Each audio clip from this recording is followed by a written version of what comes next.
एबे आंचलिक पाणीपाग विज्ञान केन्द्र पक्षर पाणीपाग को नहीं एक बड़ खबर सामना आसी। सूचना अनुसार राज्यर शीतर प्रकोप पुणी थे अनुभूत होगा लगी।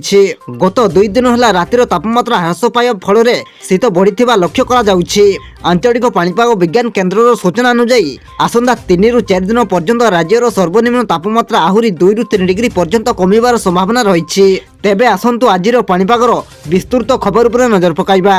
किंतु ता पूर्वर वीडियो को गोटे लाइक करंतु एवं वीडियोटी को आपण मानक सांगसाथी मानक अधिक रु अधिक मात्रा रे शेयर करंतु।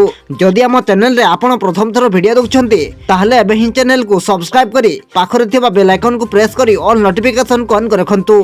एवं आपण को अंचल रे वर्तमान शीतर प्रकोप किपरि रहिछि हमको निहाती भाव रे गोटिया कमेंट करी जणांतु।